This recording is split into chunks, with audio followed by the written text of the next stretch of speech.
6 days after winning the Stanley Cup, 3 Detroit Red Wings got into a limousine. The driver had a revoked license, multiple DUI convictions. The limo company knew and hired him anyway. We weren't aware of him losing his license. By 9:30 that night, one career was destroyed. One man was paralyzed for life, and the guy behind the wheel got a misdemeanor. This is how a celebration became a nightmare. They found 30-year-old Vladimir Konstantinov, 39-year-old Slava Fetisov, and the masseur of the Red Wings, Sergei Manatsikanov.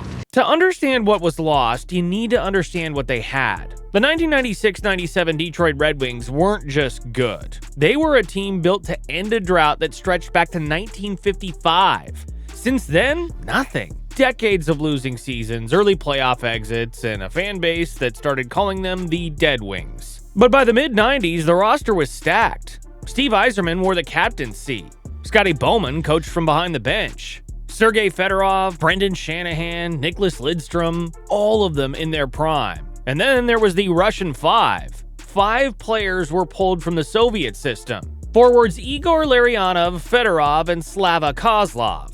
On defense, Slava Fetisov and Vladimir Konstantinov. They played a style nobody in North America had seen before. Fluid, instinctive, built on constant movement and blind trust. And it worked. Konstantinov was the engine of that defense. Drafted 221st overall in 1989 out of CSKA Moscow, the Soviet Red Army club. The Red Wings spent over 2 years getting him out of the country. They had to fake a cancer diagnosis to secure his military discharge. He arrived in Detroit in 1991 and immediately became one of the most physical defensemen in the league. They called him the Vladinator.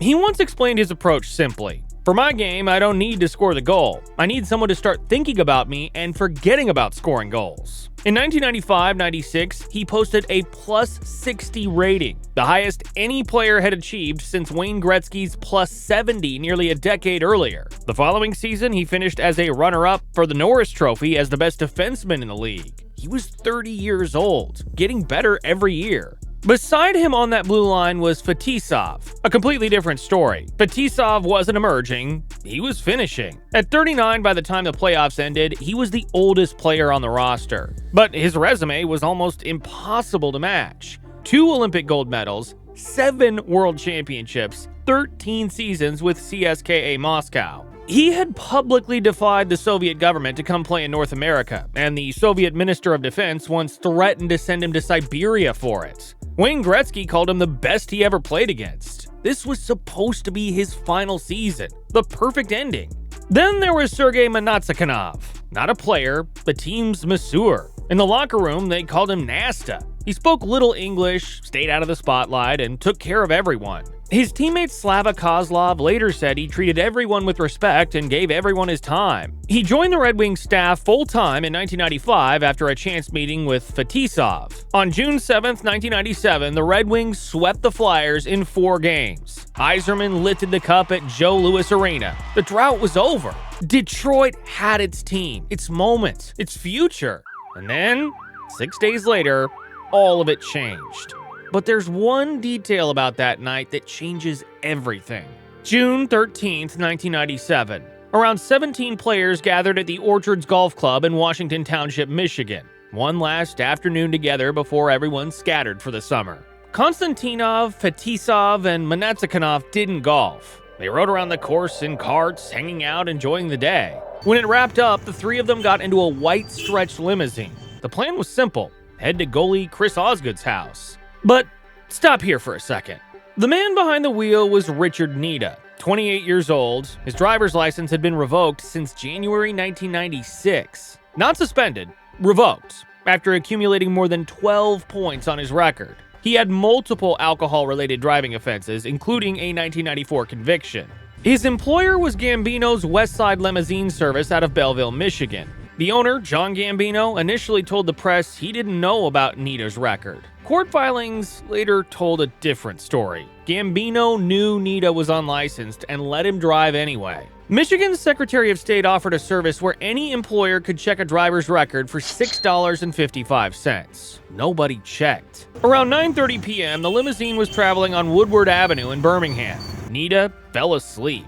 The 3 passengers in the back noticed. They pounded on the partition to wake him up. Seconds later, the limo veered across 3 lanes, jumped a grassy median, and hit a tree head-on. Both front airbags deployed. None of the passengers were wearing a seatbelt because the belts in the converted stretch Lincoln Town Car were buried and inaccessible. At William Beaumont Hospital in Royal Oak, Fetisov had a bruised lung and chest contusions. Stable. Nida came in with minor injuries. Blood tests later showed marijuana in his system. Then came Konstantinov. The ER doctor, James Robbins, recognized him immediately. The Vladinator, the same player who had lifted the cup less than a week earlier, was now on a stretcher, unresponsive. The neurosurgeon on call, Carol Zakalik, described the injury as scrambled brain, blunt force trauma that sheared neurons and caused rapid swelling. Konstantinov fell into a coma. His wife Irina was given just a few hours. Doctors told her he would most likely not survive.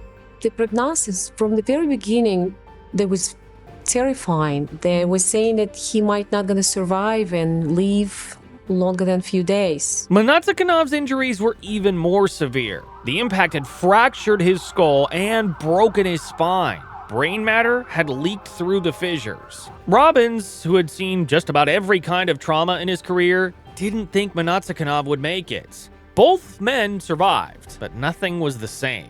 Konstantinov would remain in a coma for weeks. When he finally came out of it, he couldn't walk, couldn't speak, couldn't process the world the way he once had. Monatsakinov was paralyzed from the waist down, permanently. Fetisov was released from the hospital 5 days later. He played the next season. So here's the question. How does a man with a revoked license and multiple offenses end up behind the wheel of a limousine carrying Stanley Cup champions? And what did the system actually do about it? Here's where the story turns from a tragedy into something worse. A system failure. Richard Nida was charged with a misdemeanor, driving with a revoked license. That's it. Not reckless endangerment, not criminal negligence, a misdemeanor. And here's why. In 1997, Michigan had no statute that allowed prosecutors to bring a tougher charge for causing catastrophic injury while driving on a revoked license. There was no tougher charge available. The law simply didn't exist. Nida pleaded guilty on October 20th, 1997. He was sentenced by District Judge Kimberly Small to 9 months in county jail, 15 months of probation, and 200 hours of community service, specifically at a clinic that treated patients with closed head injuries. The maximum he could have received was 1 year and a $1,000 fine. At sentencing, Judge Small looked at Nida and said, "You shattered lives. Based on your behavior, you have a serious drug and alcohol problem. And what scares me is you don't know it." His own attorney, James O'Connell, argued publicly that Nida was only getting jail time because of who was in the back seat. His words? If it were anyone else, they would be fined and given probation. Nida didn't even serve the full 9-month sentence. He was released about 2 months early for good behavior, just as Detroit was celebrating its 1998 Stanley Cup repeat. As he walked out of custody, the city was rejoicing over the very championship his actions had nearly destroyed. But Nida wasn't done. He violated his probation almost immediately, skipped meetings with his probation officer, failed to show proof of attending Alcoholics Anonymous, never completed the 200 hours of community service. He was arrested again in December 1998 and sent back to jail. He got out. In April 1999, the Secretary of State's office reinstated his driver's license after he presented a certificate from an outpatient program. Within months of getting back on the road, Nida was arrested again. Third offense, operating under the influence. 2 a.m. on Michigan Avenue after running a stop sign.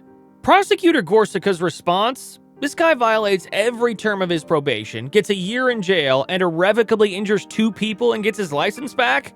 Well, Merry Christmas. Meanwhile, the civil lawsuits dragged on for over a decade. Konstantinov's attorney calculated his losses at more than $80 million in earnings and at least $21 million in future medical costs. Monatsakinov's team estimated $2 million in lost earnings and $13.5 million in future care. Those were real numbers. What they actually received? A share of a $2 million payout from the limo company's insurance carrier. That was the policy limit. The families then pursued a product liability case against Findlay Ford, the Ohio dealership that sold the Lincoln Town Car before it was converted into a stretch limo. The dealership's attorneys pointed the finger back at Nita and Gambino. A federal jury sided with the dealership after just 90 minutes of deliberation. Decades of care, tens of millions in real damages. And the total accountability looked like this: 7 months served and a $2 million insurance split. Now you know exactly how it happened. The harder question is why nothing changed after.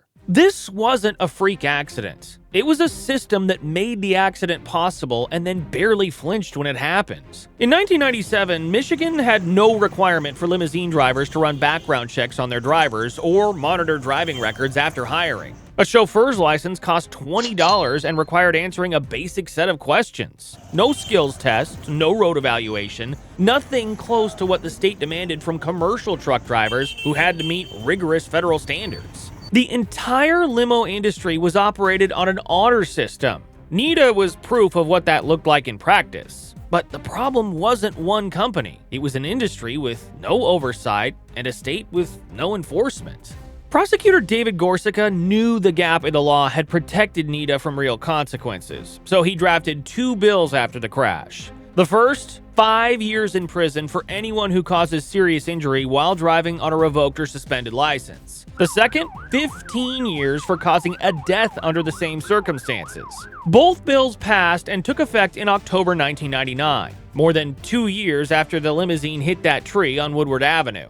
Gorsica himself said it plainly. Had those laws been on the books at the time, Nita would have faced 5 years behind bars instead of 7 months. The laws changed because of this crash, but they changed too late for the people inside that car. Now, here's the moment that still breaks people who watch it, even decades later. June 16th, 1998.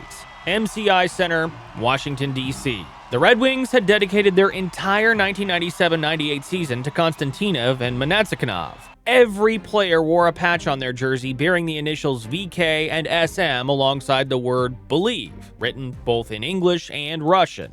Detroit swept the Washington Capitals in 4 games to win back-to-back championships. When the final horn sounded and the Red Wings poured off the bench, Slava Fetisov, the same man who had been in that limousine, wheeled Konstantinov out of the tunnel and onto the ice. Konstantinov sat in his wheelchair, wearing his Red Wings jersey, an unlit cigar between his lips. We wanted to win for Vladdy's sake. Steve Yzerman took the Stanley Cup from the commissioner, skated straight to Konstantinov, and placed it in his lap. The entire team surrounded him. Brendan Shanahan later recalled seeing Konstantinov standing during the third period on the arena's video screen. The whole bench became unglued. We were screaming and yelling. Scotty Bowman tried to calm us down because we still had a period of hockey to play, but there was no way we were going to lose then. I looked down the bench and there wasn't a dry eye on the team. Yzerman said afterward, "A year ago we were told Vladdy might not live, and tonight he carried the Stanley Cup. I think that's pretty special."